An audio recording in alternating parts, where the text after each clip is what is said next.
12월 15일 오늘의 말씀은 욥기 38장 1절에서 18절입니다.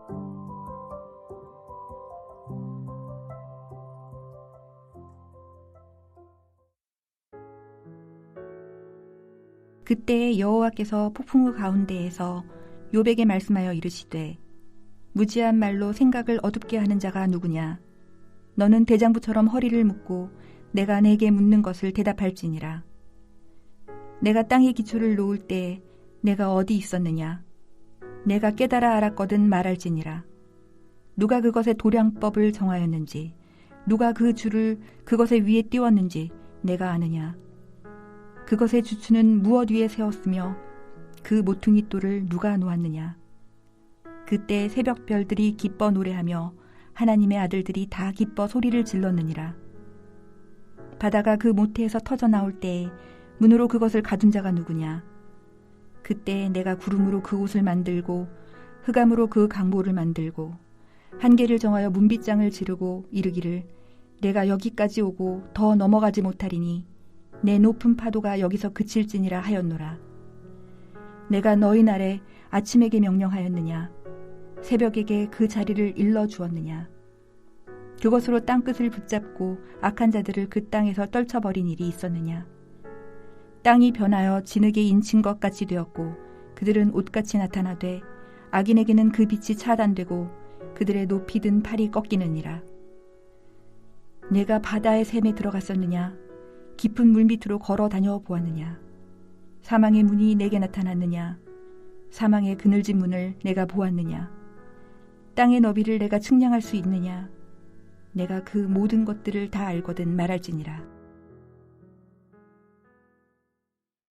한평생 어떤 환경 속에서도 하나님의 주권을 믿고 항상 나와 함께 계신 하나님만 의지하는 여러분이 되시길 주님의 이름으로 축복합니다. 오늘 본문은 이제 욥의 친구들의 모든 변론은 끝이 나고 욥이 그렇게 기다렸던 하나님이 욥에게 나타나셔서 대답하시는 내용입니다.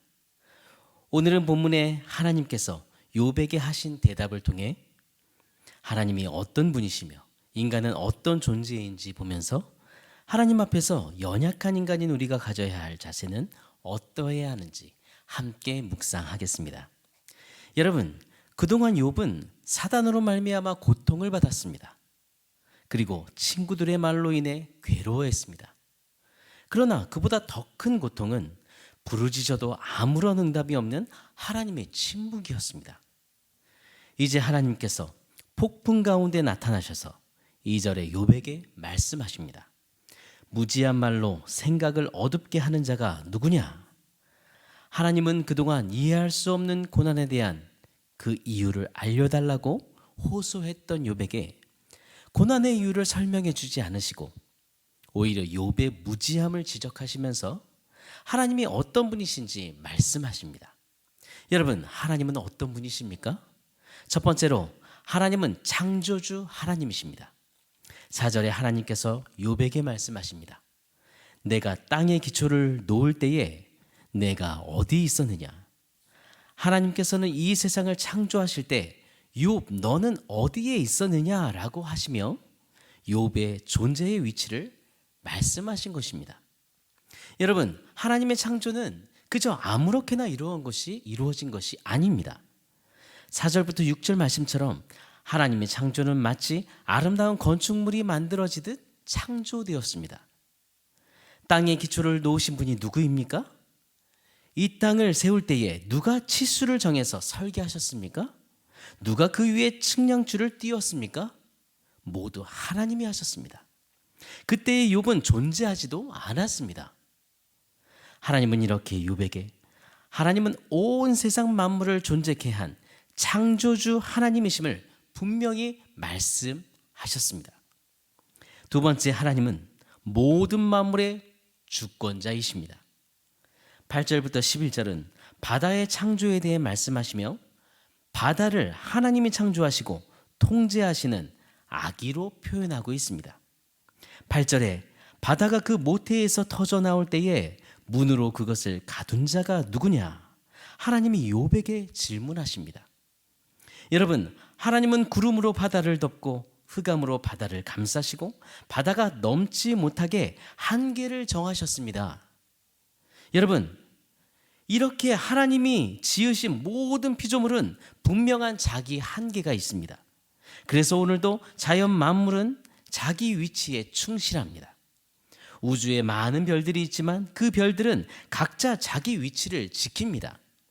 날마다 모든 자연계는 하나님의 주권 속에서 하나님의 그 섬세한 돌보심을 받고 하나님께 순종합니다. 이렇게 하나님은 이 세상 모든 만물과 우주의 운행을 주관하시는 만물의 주인인 것입니다. 그리고 만물 가운데 하나인 우리 역시 그분의 주권적 통치를 받는 그런 존재들인 것입니다. 마지막으로 세 번째, 하나님은 심판주 하나님이십니다. 12절부터 15절은 빛과 어둠을 통해 악인들의 심판의 문제를 말씀하고 있습니다. 12절에서 하나님은 욥에게 이렇게 질문하십니다. 내가 너의 날에 아침에게 명령하였느냐? 새벽에게 그 자리를 일러주었느냐? 여러분, 날마다 아침이 오게 하고 새벽이 오게 하는 그 일들은 인간이 결코 할 수 없는 일들입니다. 그런데 여기서 아침과 새벽은 어둠과 악을 드러내는 빛을 상징합니다. 즉, 아침이 와서 세상을 비추게 되면 어둠 속에서 은밀하게 악을 행하던 자들이 전부 드러나게 되고 하나님께서 그들을 마치 먼지 털듯이 땅에서 털어버리신다는 것입니다. 여러분, 이렇게 이 세상에 하나님 앞에 숨길 수 있는 악은 없습니다. 17절에 하나님은 더 나아가 욥에게 사망의 문을 본 적 있는지 물어보십니다.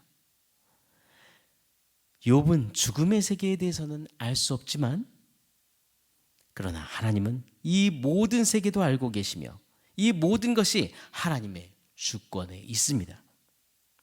여러분, 그럼 하나님 앞에서 인간은 어떤 존재입니까? 인간은 하나님과 비교도 되지 않는 존재입니다. 인간은 그저 하나님의 피조물입니다. 우리는 아침이 변함없이 찾아오면 변함없이 하루의 일과를 시작합니다. 하지만 우리가 아침이 오게 할 수는 없습니다. 우리가 새벽이 오게 할 수는 없습니다. 그리고 우리는 앞으로 영원히 살 수도 없습니다. 이렇게 하나님은 무한하시지만 인간인 우리는 유한한 존재입니다.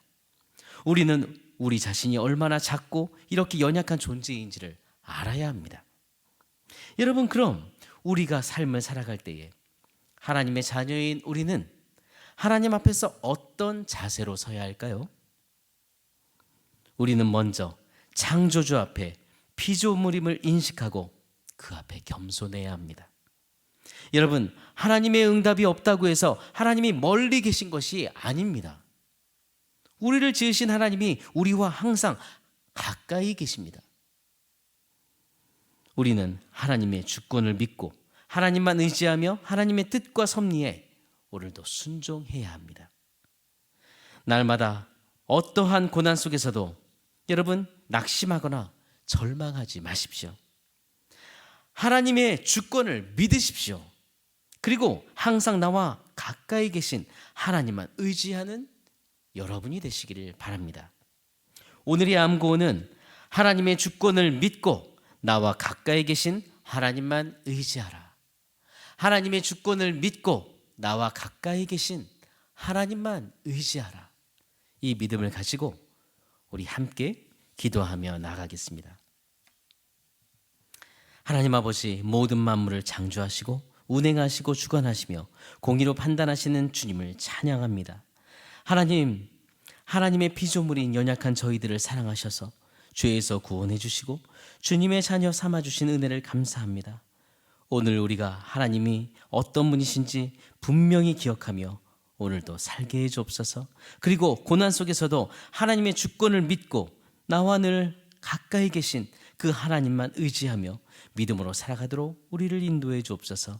마지막 때에 주님을 끝까지 의지함으로 칭찬받는 주의 백성 되게 해 주옵소서. 주님, 우리도 욥처럼 고난 속에서 하나님의 계획을 생각하지 않고 하나님의 응답이 없을 때 더 근심하며 낙심했던 연약함이 있음을 고백합니다.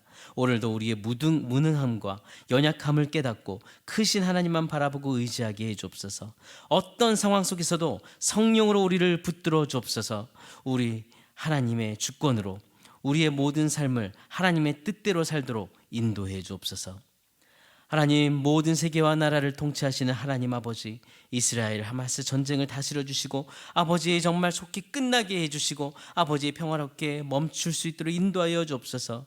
어두운 우리나라를 불쌍히 여겨 주옵소서. 하나님의 말씀을 기준으로 따르는 나라가 되게도 도와주옵소서. 하나님 편에 서서 아버지 바르게 세워지는 나라가 되게 해주옵소서. 잘못된 정책을 고쳐주옵소서. 우리나라에 퍼져 있는 욕심, 분열, 음란, 동성애 등 악한 모든 것을 조장하는 아버지 연합을 파하시고 아버지 그 배후의 마귀의 계획을 파하시며 특히 또한 크리스찬 지도자들과 한국교회가 또한 아버지 예수 그리스도의 그 영으로 충만하여서 우리나라가 하나님이 원하시는 거룩한 길을 가게 해주옵소서. 하나님 아버지, 우리의 중보기도를 기억해 주심을 감사합니다. 우리 공동체가 간절히 부르짖는 연약한 지체들의 이름을 기억해 주옵소서. 신보영 권사님, 한인경 집사님, 강지축 자매님, 이재훈 전사님, 연약한 하늘 가족들의 아버지 하나님이여 그 연약함을 아시는 주님, 주님의 권능의 손으로 만져주시고 모든 치료에 친히 개입해 주시고 완전한 치료로 인도해 주옵소서. 주님, 이인지 집사님이 일상생활을 할 수 있도록 기침과 골절된 폐를 치료해 주시길 기도합니다. 김일관 선생님의 폐암, 항암 치료 가운데 함께 동행하여 주셔서 치료를 계속 이어나갈 수 있도록 그리고 그것을 감당할 수 있도록 좋은 컨디션을 주시고 치료하시는 하나님을 더 깊이 만나 하나님을 믿음으로 꼭 붙드는 믿음의 기회가 되게 해 주옵소서. 아버지의 옆에서 간호하는 우리 박영남 권사님에게 힘을 주옵소서. 연약한 지체들과 기도하는 또 우리 모두가 이 모든 일들을 통해 하나님께 감사와 영광을 돌리는 그런 기회가 되게 해 주옵소서. 하나님 아버지, 우리 담임 목사님의 영과 을 강건하게 붙들어 주시기 기도합니다. 주님께서 맡겨주신 모든 사역 위에 성령의 기름을 부으시고 이번 주일 말씀을 선포하실 때 하나님의 말씀이 이 땅에 바르게 선포되도록 하나님의 지혜와 성령의 능력을 부어 주옵소서. 새로 부임하신 엄주필 목사님, 아버지의 가정이 공동체에 잘 적응할 수 있도록 인도해 주시고 사역을 잘 감당하도록 현재 사는 집이 나가고 새로운 집을 또 잘 구해서 아버지의 이 근처에 이사 올 수 있도록 순적히 모든 이사의 과정에 아버지 순적하게 인도하여 주시길 기도합니다. 모든 길을 주관하여 주옵소서. 하나님 아버지, 세대로 교회를 사랑하시는 주님, 아버지 유치부의 영혼을 사랑하는 귀한 좋은 아버지 정말 사역자를 속히 보내주시기 기도합니다. 하나님이 사랑하시는 유치부 어린 영혼과 멘토들을 잘 이끌도록 세워 주옵소서. 아버지 보내 주옵소서. 아버지, 이번 주 토요일 김대령 목사님이 성서윤리원 대표로 취임합니다. 목사님을 축복하여 주옵소서. 하나님께서 김대령 목사님을 통해 더 큰 뜻을 이루시고 성서윤리원이 가정과 교회와 학교와 직장과 기관과 동호회 등 하나님 말씀과 삶을 연결하는 그 사역을 잘 감당하며 하나님 나라의 확장에 기여할 수 있도록 복의 복을 더하여 주옵소서. 수능 시험 이후 학교를 지원하는 우리 자녀들, 아버지 하나님 주님의 인도하심 속에 날마다 동행하여 주시고 앞으로 대학 전공을 선택하며 지원하는 과정 주님 헛되게 보내지 않고 하나님과 동행하며 기도하며 또한 아버지 믿음으로 주님과 정말 그 교제를 쌓아갈 수 있도록 인도하여 주옵소서. 우리의 공동체에 믿음의 가정들에게 건강한 하루를 허락하여 주시고 복된 믿음을 후대에게 물려주는 귀한 아버지 하나님 일들이 정말 각 가정에 아버지의 살아있는 간증이 일어나도록 인도해 주옵소서. 기업하는 시대들에게 믿음으로 이끌어갈 아버지 하나님 믿음을 주시고 하나님 사업장에 오늘도 복의 복을 더하시며 하나님 앞에서 하나님의 뜻을 이루며 영광을 돌리는 기업이 되게 해 주옵소서. 오늘도 우리를 사랑하시고 우리의 모든 삶을 주관하시며 동행하시는 살아계신 예수 그리스도 이름으로 기도드립니다. 아멘. 하늘에 계신 우리 아버지여, 이름이 거룩히 여김을 받으시오며 나라가 임하시오며 뜻이 하늘에서 이루어진 것 같이 땅에서도 이루어지이다. 오늘 우리에게 일용할 양식을 주시옵고 우리가 우리에게 죄 지은 자를 사하여 준 것 같이 우리 죄를 사하여 주시옵고 우리를 시험에 들게 하지 마시옵고 다만 악에서 구하시옵소서. 나라와 권세와 영광이 아버지께 영원히 있사옵나이다. 아멘.